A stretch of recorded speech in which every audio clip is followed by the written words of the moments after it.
So as we mentioned from the beginning, this last bit here for this week, we have a guest, and it's Jad from Radiolab. David actually got to speak to him and went over sort of his origins and the beginnings of like podcasting as a whole. It's a really in-depth and really interesting. We've done this podcast thing for 2.5 years. Is that right? 2 years? We're at 110 episodes.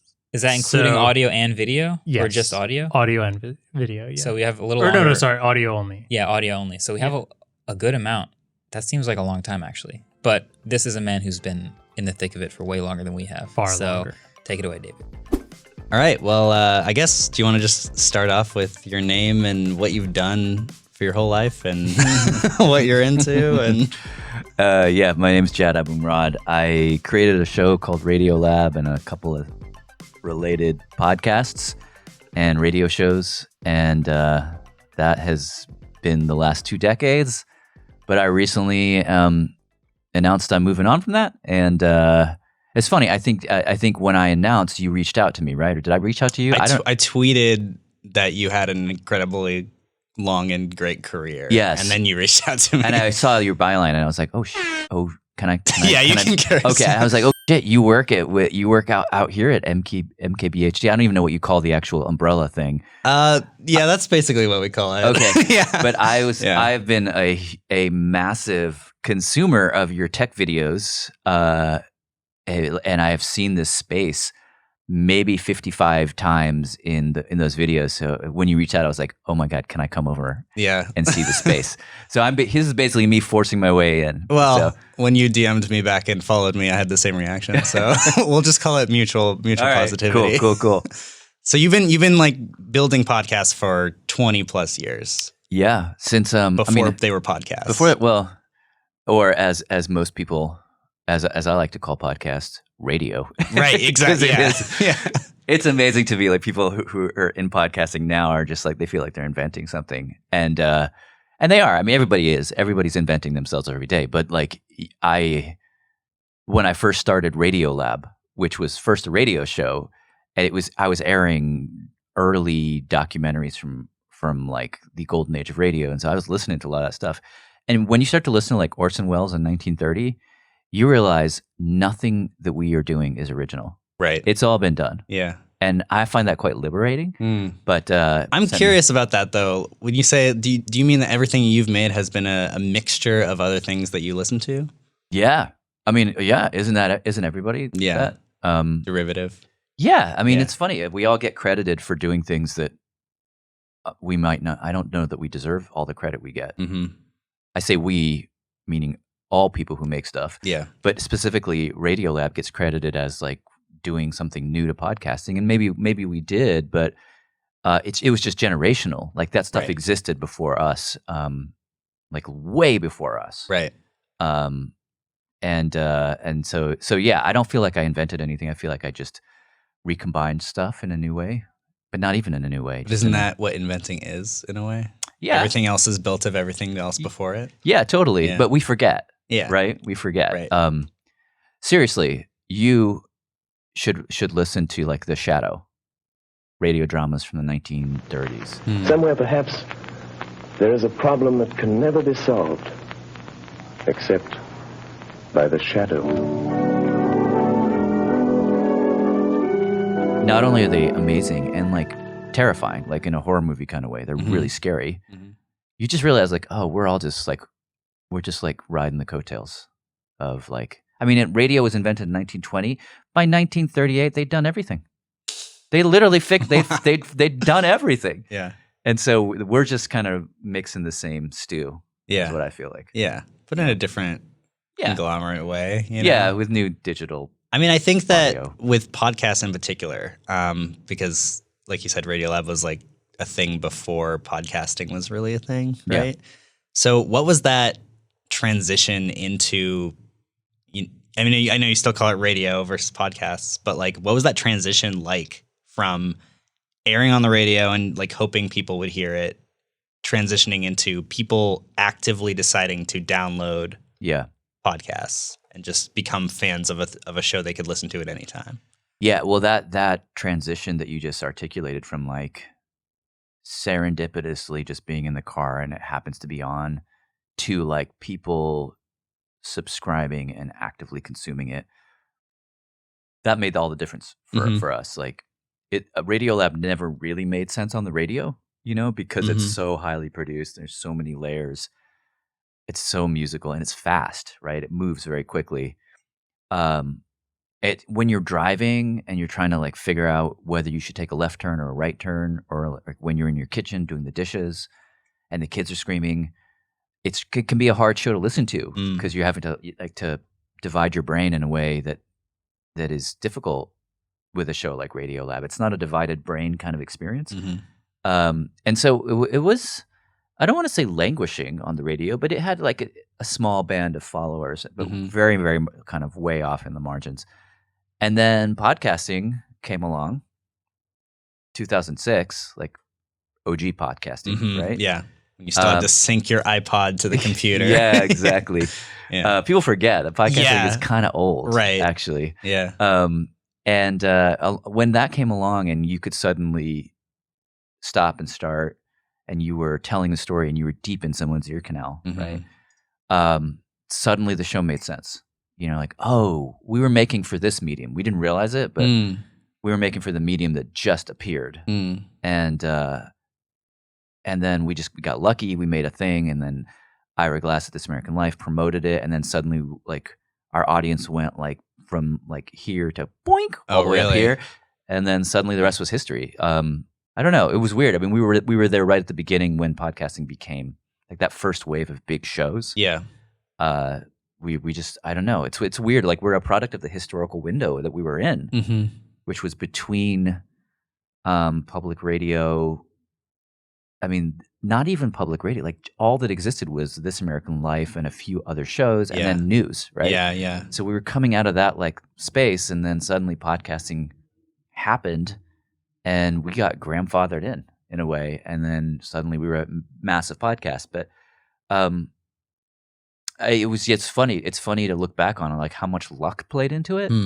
Like, if I were to start Radiolab now, I don't think it would have the same trajectory because podcasting is an established thing. And did it feel like it like popped off instantaneously, or was it like a slow growth that just eventually got big?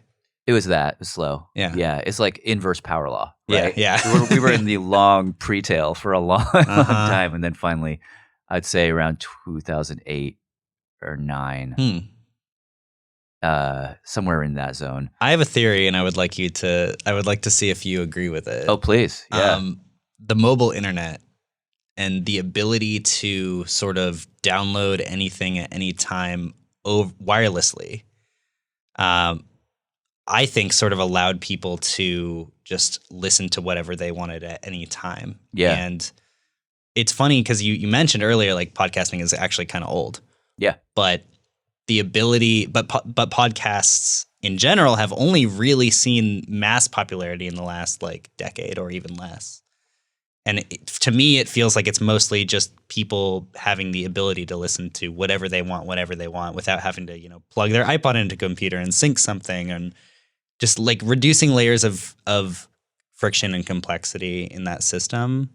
Yeah, I would agree with that. And I would actually double down a little bit and say, when Apple baked in the podcast app to the phone, that was a huge moment, right? Suddenly it was this thing that was on your phone, and then anybody could like one day flip through and be like, what is that? Let me click that. Yeah. And like that was a massive moment. And that happened like one or two, like we were around, a few other podcasts were around and gaining popularity. That happened. I think the rise of the wireless mobile internet was happening.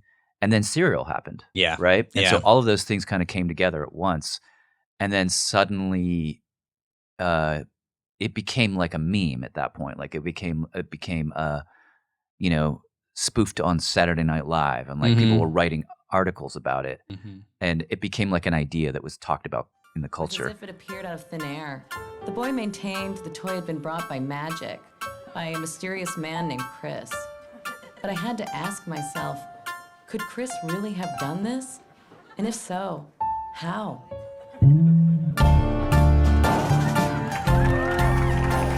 But it had been around for a while. Maybe things were playing catch up. You know, the technologies were maturing. And also, like, there were shows that, you know, there was This American Life, there was Us, there were other shows that had back catalogs that people could dive into at that point.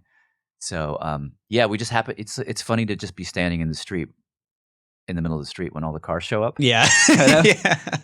Yeah. You feel excited about that, but you also feel like, I don't know that I necessarily did this. Just like 14 things came together that I had no control over. Yeah. You know? Yeah. So like, we obviously create a lot of YouTube videos here, and we recently, about a year ago, switched to doing YouTube podcasts as well.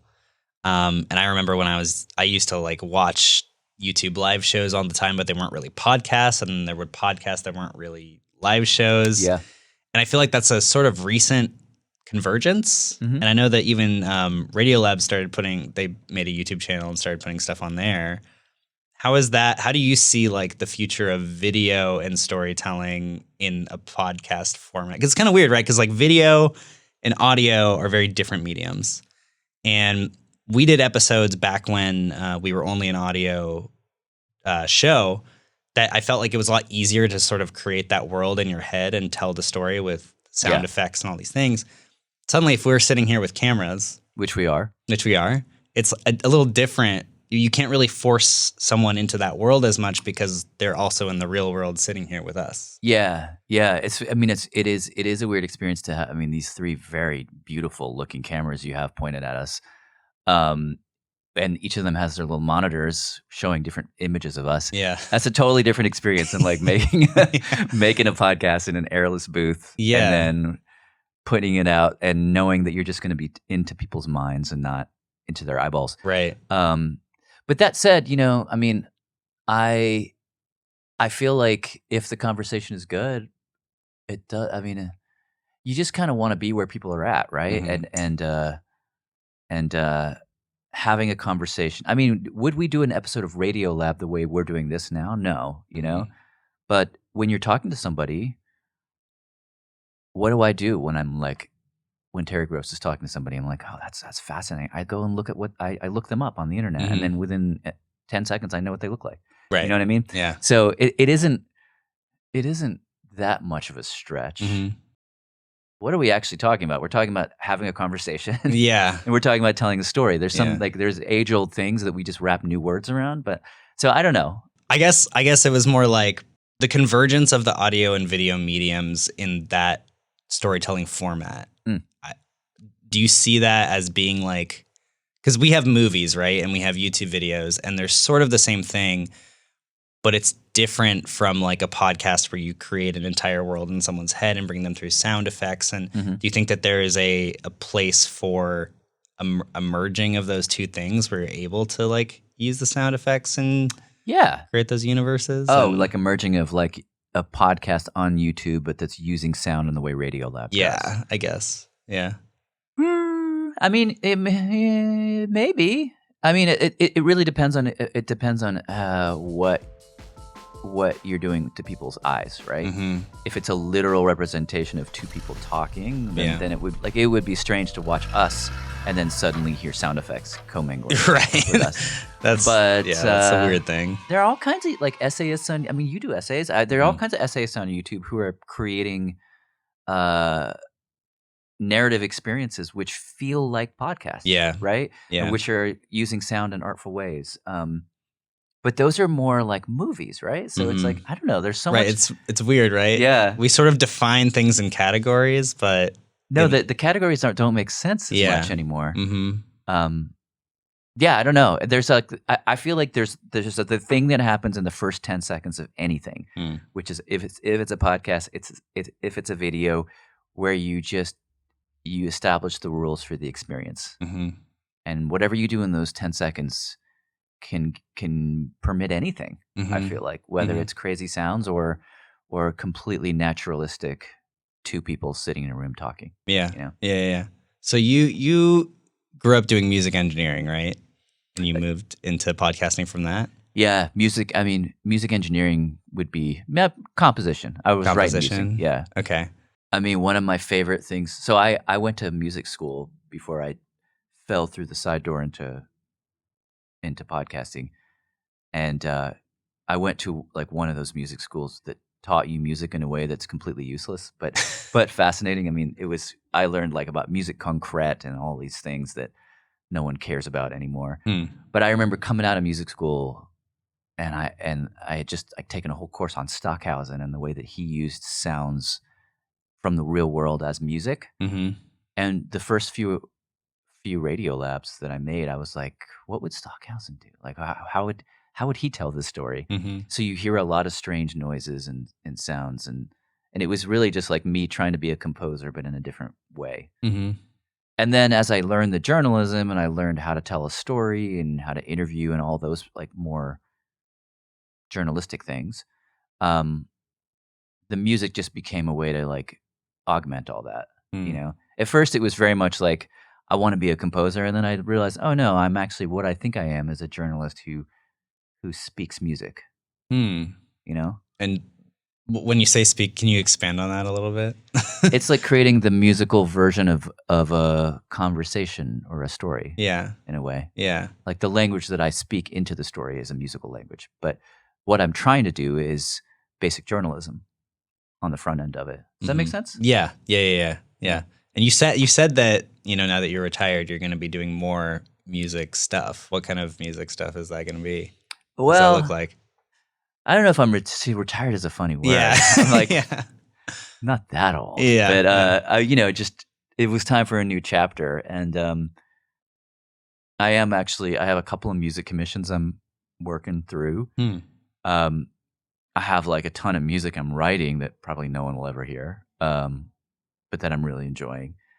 And, you know, like, I mean, do you want to hear it? I mean, I can tell you about the music, Yeah, but sure. it's like, I almost am embarrassed to talk about it because it's like one of those little like things you do that you almost feel like, why would anyone listen to this?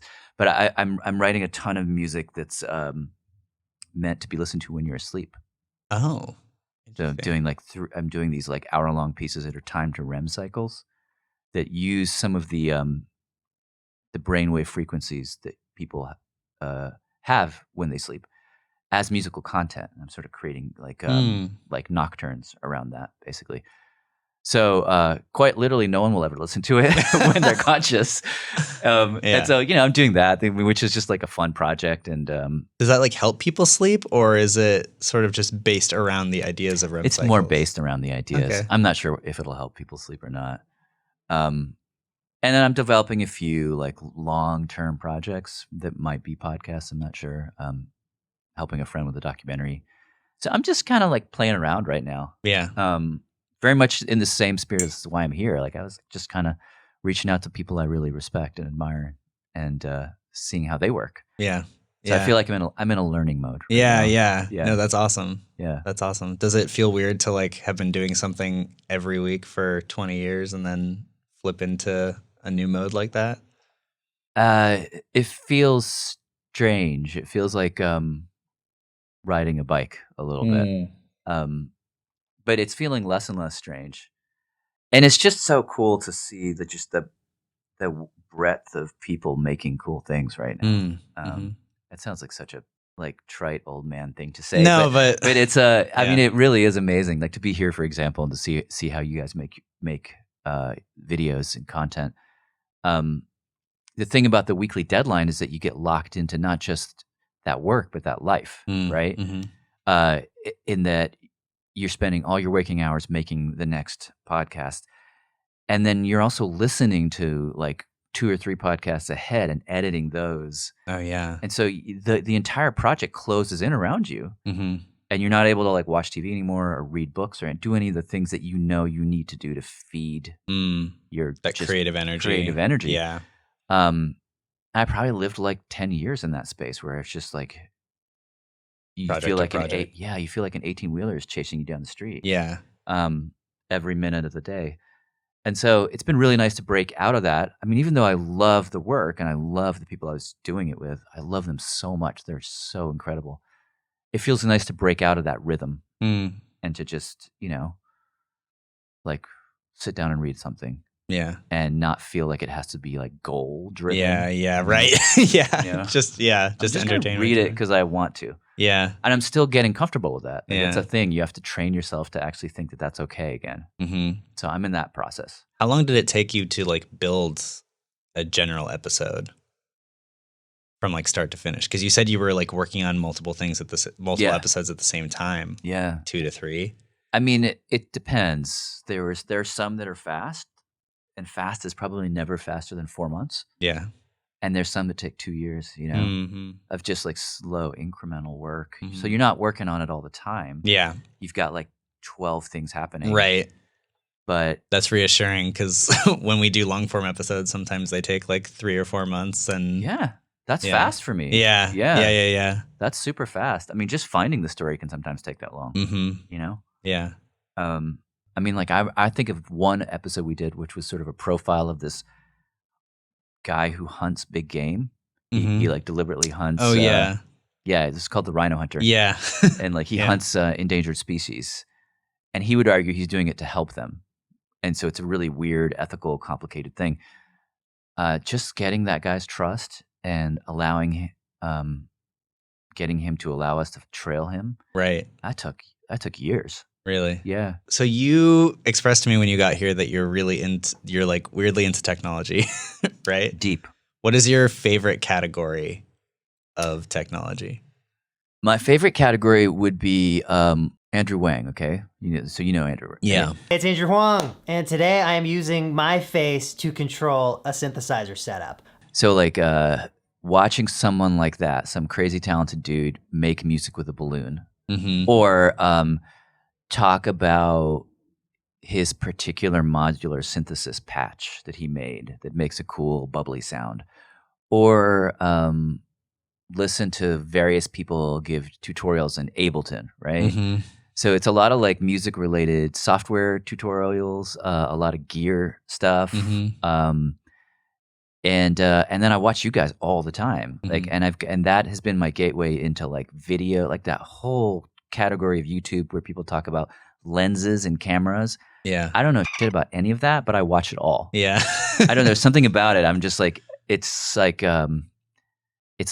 comforting to me. Yeah. You know? Yeah. I will never in my life buy a Samsung phone, but I watch all the videos talking about the strengths and weaknesses of the Samsung phones. I'm like, I don't know. I just find it fascinating. Yeah. Yeah. But mostly it's audio tech is what Interesting. what I really nerd out on. Yeah. I'm sure Adam could relate to that. If you guys ever need the like deep audio nerdy take on whatever, just like call me.